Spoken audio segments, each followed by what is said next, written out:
नमस्कार, राष्ट्र को समर्पित ओटीटी इंडिया में आपका स्वागत है। मैं हूं आपके साथ अरशद।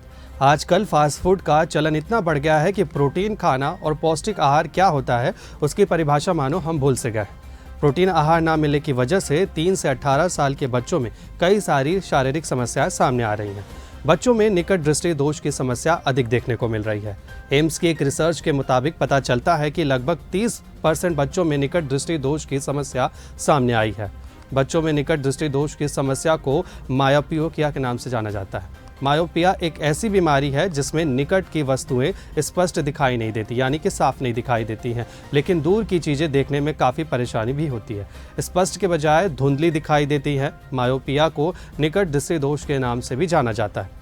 इस बीमारी में अपरिवर्तित छवि रेटिना के सामने होती है, अर्थात रेटिना का जो आकार होता है वो काफ़ी बढ़ जाता है और बाहर की ओर निकला हुआ नजर आता है। इस वजह से जो प्रकाश हमारी आंखों में प्रवेश करता है ठीक प्रकार से फोकस नहीं कर पाता है, इसलिए प्रतिबिंब रेटिना से थोड़ा आगे फोकस होते हैं और दृश्य धुंधले नजर आते हैं। इस बीमारी के दरमियान करीब 18 वर्ष की उम्र में दृष्टि स्थिर होने की संभावना होती है। यह बीमारी ऐसी बीमारी है जिसके लक्षण अन्य बीमारियों की तरह सामान्य नहीं होते, बल्कि कई समस्याएं पैदा करते हैं। मायोपिया के लक्षण कुछ इस प्रकार होते हैं, जैसे मायोपिया की वजह से निरंतर सिर में दर्द होता रहता है, आंखों से बार बार पानी निकलता है जिसकी वजह से पलकें बार बार झपकती हैं, दूर की वस्तुएं धुंधली दिखाई देने लगती हैं, कुछ भी ठीक से नहीं दिखाई देने की वजह से तनाव उत्पन्न होता है। सबसे बड़ी समस्या यह है कि करीब 18 वर्ष की उम्र में यह समस्या होती है तो ड्राइविंग के दौरान अधिक समस्या खड़ी हो जाती है। ऐसी समस्याओं में वाहन चलाने से दुर्घटना की समस्याएं बढ़ जाती हैं। ऐसी समस्याओं से यदि पीड़ित होते हैं तो जल्द से जल्द डॉक्टर की सलाह लेना ज़रूरी है। यदि मायोपिया से पीड़ित हैं तो कई प्रकार की सावधानियां बरतने की भी ज़रूरत है, जैसे कि सबसे पहले बिना देरी किए डॉक्टर की सलाह अवश्य लें। दिन में करीब 9 घंटे से ज़्यादा नींद लें, आंखों को स्वच्छ रखें, तनाव मुक्त रहें, जितना हो सके पौष्टिक आहार लें। डिजिटल वस्तुएं जैसे कि स्मार्टफोन, कंप्यूटर, टैबलेट का इस्तेमाल कम करें या फिर हो सके तो इस्तेमाल करने से बचें। दिनचर्या को नियमित बनाए रखें।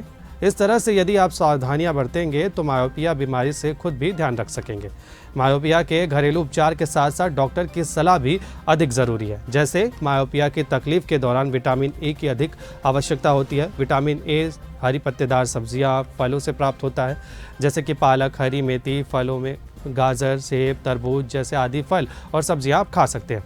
इसके अलावा मायोपिया उपचार के लिए एट्रोपिन आई ड्रॉप्स का उपयोग किया जा सकता है। ऑर्थोकार्डियोलॉजी लेंस का भी उपयोग भी ज़रूरी है। यह एक प्रकार का कॉन्टैक्ट लेंस होता है जिसे रात को सोते समय पहनना ज़रूरी है। मल्टीफोकल कॉन्टैक्ट लेंस और चश्मे निरंतर पहनने से मायोपिया बीमारी को दूर किया जा सकता है। इस तरह से मायोपिया बीमारी के लक्षणों को जानने के पश्चात डॉक्टर्स की सलाह लेना भी अनिवार्य है, जिससे बीमारी से आसानी से जल्द निपटा जा सकता है। फिलहाल इस वीडियो में इतना ही। हेल्थ से जुड़ी और भी वीडियोस देखने के लिए देखते रहिए ओटीटी इंडिया, रग रग में हिंदुस्तान।